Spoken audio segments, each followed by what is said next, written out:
नमस्कार दोस्तों, मैं रजत आपका स्वागत करता हूं आपके अपने YouTube स्टडी चैनल अकेडमी 360 के अंदर। दोस्तों, आज की इस बेहतरीन वीडियो के अंदर मैं आपको सर्वोच्च न्यायालय के नए मुख्य न्यायाधीश को बहुत अच्छी तरीके से समझाने वाला हूं। अभी हाल ही में सर्वोच्च न्यायालय के नए मुख्य न्यायाधीश जस्टिस राजीव खन्ना जी बन गए हैं, पर इस वीडियो में मैं आपको सर्वोच्च न्यायालय से संबंधित वो जानकारी दूंगा जो आपके एग्जाम के लिए बेहद इंपॉर्टेंट होगा। वीडियो में दी गई जानकारी अगर आपको अच्छी लगे तो चैनल को जरूर सब्सक्राइब कीजिएगा। तो दोस्तों, ज्यादा वक्त ना खराब करते हुए इस बेहतरीन वीडियो की शुरुआत करते हैं। देखिए दोस्तों, सबसे पहले सर्वोच्च न्यायालय होता क्या है इसको अच्छी तरीके से समझिएगा। देखिए, उच्चतम न्यायालय या सर्वोच्च न्यायालय बात एक ही है। उच्चतम न्यायालय कह लो या सर्वोच्च न्यायालय कह लो, बात एक ही है।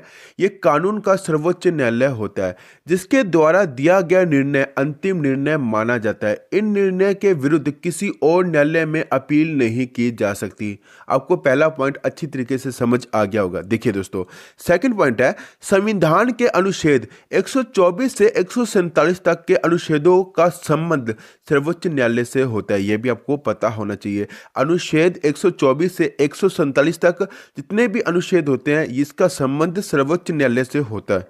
थर्ड पॉइंट है संविधान का अनुच्छेद 124(1) में सर्वोच्च न्यायालय की व्यवस्था के बारे में बताया गया। यह आपको ध्यान में रखना दोस्तों, यह क्वेश्चन आपको एग्जाम में जरूर देखने को मिलेगा। अब अच्छी तरीके से समझते हैं भारत के उच्चतम न्यायालय के 51वें मुख्य न्यायाधीश के बारे में। तो देखिए दोस्तों, हमारा क्वेश्चन है भारत के उच्चतम न्यायालय के 51वें मुख्य न्यायाधीश कौन बने हैं। तो अभी हाल ही में जस्टिस राजीव खन्ना जी भारत के उच्चतम न्यायालय के 51वें मुख्य न्यायाधीश बन गए। आप यहाँ पर इनकी फोटो देख सकते हो। ये क्वेश्चन आपको एग्जाम में जरूर देखने को मिलेगा। देखिए दोस्तों, राष्ट्रपति भवन में राष्ट्रपति द्रौपदी मुर्मू ने इन्हें पद की शपथ दिलाई है। यह भी आपको पता होना चाहिए। न्यायमूर्ति राजीव खन्ना सुप्रीम कोर्ट के दूसरे सबसे वरिष्ठ न्यायाधीश थे। उन्होंने पूर्व मुख्य न्यायाधीश DY चंद्रचूड़ का स्थान लिया है। देखिए दोस्तों, यह इंपॉर्टेंट क्वेश्चन है। जस्टिस राजीव खन्ना जी ने न्यायाधीश DY चंद्रचूड़ की जगह पर अपना स्थान ग्रहण किया। यह आपको ध्यान में रखना दोस्तों, यह क्वेश्चन आपको एग्जाम में जरूर देखने को मिलेगा। देखिए दोस्तों, मुख्य न्यायाधीश चंद्रचूड़ 10 नवंबर को अपने पद से सेवानिवृत्त हो गए थे और 9 नवंबर 2022 से इस पद पर थे। ये भी आपको ध्यान में रखना दोस्तों, ये भी इंपॉर्टेंट क्वेश्चन है। नेक्स्ट क्वेश्चन है भारतीय न्यायपालिका का अध्यक्ष कौन होता है। तो भारतीय न्यायपालिका का अध्यक्ष भारत का मुख्य न्यायाधीश होता है। ये इंपॉर्टेंट क्वेश्चन है। नेक्स्ट क्वेश्चन है भारत के सर्वोच्च न्यायालय का गठन कब हुआ था। तो 28 जनवरी 1950 को भारत के सर्वोच्च न्यायालय का गठन हुआ था। नेक्स्ट क्वेश्चन है भारत के संविधान का संरक्षक किसे माना जाता है। तो सर्वोच्च न्यायालय को भारत के संविधान का संरक्षक माना जाता है। नेक्स्ट क्वेश्चन है भारत का उच्चतम न्यायालय कहाँ स्थित है। तो भारत का उच्चतम न्यायालय नई दिल्ली के अंदर स्थित है। नेक्स्ट क्वेश्चन को समझाने से पहले जो स्टूडेंट अकेडमी 360 पर नहीं है वो प्लीज आपके अपने YouTube स्टडी चैनल अकेडमी 360 को जरूर सब्सक्राइब कीजिएगा और बेल आइकन को प्रेस करना मत भूलिएगा। दोस्तों, अगर आपको ये वीडियो अच्छी लग रही है, वीडियो का कंटेंट अगर आपको अच्छा लग रहा है तो वीडियो को लाइक करना और शेयर करना भी मत भूलिएगा। कॉमेंट करके जरूर बताइएगा कि आपको ये वीडियो कैसी लगी। देखिए दोस्तों, काफी ज्यादा मेहनत लगती है अच्छा कंटेंट बनाने के लिए, तो प्लीज चैनल को जरूर सब्सक्राइब कीजिएगा। नेक्स्ट क्वेश्चन है संविधान के किस अनुच्छेद के अनुसार सर्वोच्च न्यायालय के न्यायाधीश 65 वर्ष की आयु तक अपने पद पर आसीन रहते हैं। तो देखिए दोस्तों, अनुच्छेद 124(2) के अंदर बताया गया है कि सर्वोच्च न्यायालय के न्यायाधीश 65 वर्ष की आयु तक अपने पद पर आसीन रहते हैं। नेक्स्ट क्वेश्चन है संविधान के किस अनुच्छेद में सर्वोच्च न्यायालय के न्यायाधीशों की योग्यताओं के बारे में बताया गया है। तो 124(3) के अंदर सर्वोच्च न्यायालय के न्यायाधीशों की योग्यताओं के बारे में बताया गया है। ये आपको पता होना चाहिए। नेक्स्ट क्वेश्चन है संविधान के किस अनुच्छेद में सर्वोच्च न्यायालय के न्यायाधीश अपना पद ग्रहण करने से पहले राष्ट्रपति या उसके द्वारा नियुक्त व्यक्ति के समक्ष शपथ लेते हैं। तो अनुच्छेद 124(6) इसका राइट आंसर रहेगा। नेक्स्ट क्वेश्चन है संविधान के किस अनुच्छेद में कहा गया कि सर्वोच्च न्यायालय द्वारा तय किया गया सिद्धांत भारतीय सीमा में आने वाले सभी न्यायालयों पर लागू होगा। तो अनुच्छेद 141 इसका राइट आंसर रहेगा। देखिए दोस्तों, अनुच्छेद 141 के अंदर कहा गया कि सर्वोच्च न्यायालय द्वारा जो भी फैसला लिया गया है वो भारतीय सीमा में आने वाले सभी न्यायालयों पर लागू होगा। नेक्स्ट क्वेश्चन है संविधान के किस अनुच्छेद में सर्वोच्च न्यायालय के मूल अधिकार क्षेत्र की व्याख्या की गई है। तो अनुच्छेद 131 के अंदर अनुच्छेद 131 के अंदर सर्वोच्च न्यायालय के मूल अधिकार क्षेत्र की व्याख्या की गई है। नेक्स्ट क्वेश्चन है, संविधान के किस अनुच्छेद में उच्चतम न्यायालय के परामर्श करने की राष्ट्रपति की शक्ति के बारे में बताया गया है? तो अनुच्छेद 143 इसका राइट आंसर रहेगा। नेक्स्ट क्वेश्चन है, सर्वोच्च न्यायालय के मुख्य न्यायाधीश की नियुक्ति कौन करता है? तो राष्ट्रपति इसका राइट आंसर रहेगा। यह क्वेश्चन एग्जाम में बहुत बार देखने को मिल चुका है। तो देखिए दोस्तों, सर्वोच्च न्यायालय के मुख्य न्यायाधीश की नियुक्ति राष्ट्रपति के द्वारा की जाती है। नेक्स्ट क्वेश्चन है, उच्चतम न्यायालय के मुख्य न्यायाधीश को पद की शपथ कौन दिलाता है? तो उच्चतम न्यायालय के मुख्य न्यायाधीश को राष्ट्रपति द्वारा पद की शपथ दिलाई जाती है। नेक्स्ट क्वेश्चन है, वर्तमान में सीजेआई यानी कि चीफ जस्टिस ऑफ इंडिया सहित भारत के सर्वोच्च न्यायालय में कितने न्यायाधीश हैं? तो 34 इसका राइट आंसर रहेगा। देखिए दोस्तों, वर्तमान में चीफ जस्टिस ऑफ इंडिया सहित भारत के सर्वोच्च न्यायालय में कुल 34 न्यायाधीश हैं। नेक्स्ट क्वेश्चन है, भारत के सर्वोच्च न्यायालय के प्रथम मुख्य न्यायाधीश कौन थे? तो हीरालाल जे कानिया इसका राइट आंसर रहेगा। भारत के सर्वोच्च न्यायालय के प्रथम मुख्य न्यायाधीश हीरालाल जे कानिया थे।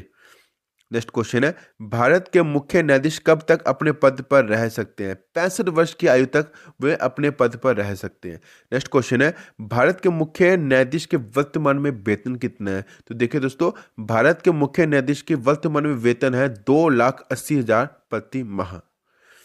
नेक्स्ट क्वेश्चन है, भारत के मुख्य न्यायाधीश अपना त्याग पत्र किसे देते हैं? तो भारत के मुख्य न्यायाधीश अपना त्याग पत्र भारत के राष्ट्रपति को देते हैं। नेक्स्ट क्वेश्चन है, भारत के उच्चतम न्यायालय में न्यायाधीशों की संख्या बढ़ाने का अधिकार किसके पास होता है? तो भारत के संसद के पास अधिकार होता है कि कितनी न्यायाधीशों की संख्या बढ़ाई जाए उच्चतम न्यायालय के अंदर। नेक्स्ट क्वेश्चन है, भारत के मुख्य न्यायाधीश अपना त्याग पत्र किसे देते हैं? तो भारत के राष्ट्रपति को अपना त्याग पत्र देते हैं। ये क्वेश्चन रिपीट हो गया, कोई बात नहीं दोस्तों। नेक्स्ट क्वेश्चन है, भारत के उच्चतम न्यायालय में न्यायाधीशों की संख्या बढ़ाने का अधिकार किसके पास होता है? तो भारत के संसद के पास इसका अधिकार होता है। नेक्स्ट क्वेश्चन है, सर्वोच्च न्यायालय के जजों का वेतन किसके द्वारा आहरित होता है? तो संचित निधि के द्वारा सर्वोच्च न्यायालय के जजों को वेतन दी जाती है। अब संचित निधि होता क्या है, ये ध्यान से समझिएगा। देखिए दोस्तों, संचित निधि संविधान के अनुच्छेद 266(1) के अनुसार सरकार को मिलने वाली सभी राजस्वों जैसे सीमा शुल्क, उत्पाद शुल्क, आयकर, संपदा शुल्क, अन्य कर और शुल्क और सरकार द्वारा दिए गए ऋणों की वसूली से जो धन प्राप्त होता है उसे संचित निधि में जमा किया जाता है और इसी के द्वारा जजों को वेतन दिया जाता है। समझ आ गई दोस्तों? देखिए दोस्तों, सेकंड पॉइंट है, संसद की स्वीकृति के पश्चात सरकार अपने सभी खर्चों का वहन इसी निधि से करती है, इसलिए इसे भारत की संचित निधि कहा जाता है। नेक्स्ट क्वेश्चन है, भारत के सर्वोच्च न्यायालय की पहली महिला मुख्य न्यायाधीश कौन थी? तो फातिमा बीवी इसका राइट आंसर रहेगा।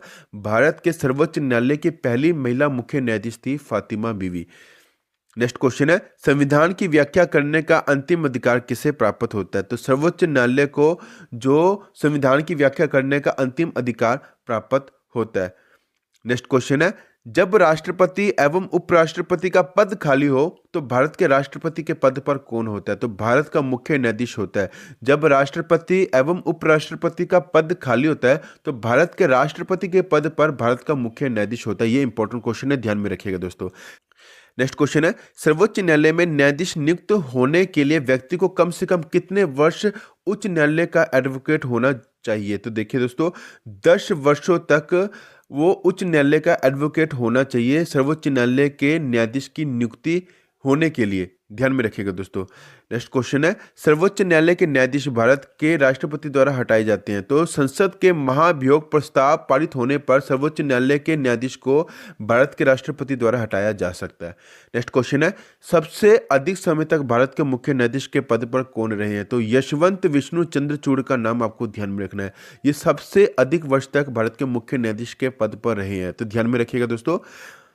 2696 दिनों तक ये भारत के मुख्य न्यायाधीश के पद पर रहे हैं। तो 22 फरवरी 1978 से लेकर 11 जुलाई 1985 तक कुल 2696 दिनों तक भारत के मुख्य न्यायाधीश के पद पर रहे हैं यशवंत विष्णु चंद्रचूड़। और ये सबसे अधिक समय तक भारत के मुख्य न्यायाधीश के पद पर रहने वाले जो मुख्य न्यायाधीश बन गए हैं। नेक्स्ट क्वेश्चन है, सबसे कम समय तक भारत के मुख्य न्यायाधीश के पद पर कौन रहे हैं? तो कमल नारायण सिंह इसका राइट आंसर रहेगा। सबसे कम समय तक भारत के मुख्य न्यायाधीश के पद पर कमल नारायण सिंह जी रहे हैं। देखिए दोस्तों, कमल नारायण सिंह 25 नवंबर 1991 से लेकर 12 दिसंबर 1991 तक कुल 17 दिन तक भारत के मुख्य न्यायाधीश के पद पर रहे हैं। ये ध्यान में रखिएगा दोस्तों। नेक्स्ट क्वेश्चन है, संविधान के अनुच्छेद 124(3) के अनुसार सर्वोच्च न्यायालय के न्यायाधीशों के लिए क्या योग्यताएं निश्चित की गई है? तो सबसे पहले वह भारत का नागरिक होना चाहिए, वह कम से कम लगातार 5 वर्ष तक किसी एक या दो या किसी अधिक उच्च न्यायालयों का न्यायाधीश रह चुका हो। ध्यान में रखिएगा दोस्तों, उसने कम से कम 10 वर्ष तक लगातार किसी एक या दो या इससे अधिक उच्च न्यायालयों में वकालत की हो तथा राष्ट्रपति की राय में प्रांगत विधिवेता भी होना चाहिए। देखिए दोस्तों, सर्वोच्च न्यायालय के संविधान के अनुच्छेद 124(3) के अनुसार सर्वोच्च न्यायालय के न्यायाधीशों के लिए ये जो योग्यताएं मैंने बताई हैं, ये होना सबसे ज़्यादा जरूरी माना जाता है। आपको ये वीडियो कैसी लगी मुझे कमेंट करके जरूर बताइएगा। वीडियो को ज़्यादा लाइक करना, शेयर करना मत भूलिएगा। मिलते हैं नेक्स्ट वीडियो के अंदर, तब तक के लिए जय हिंद।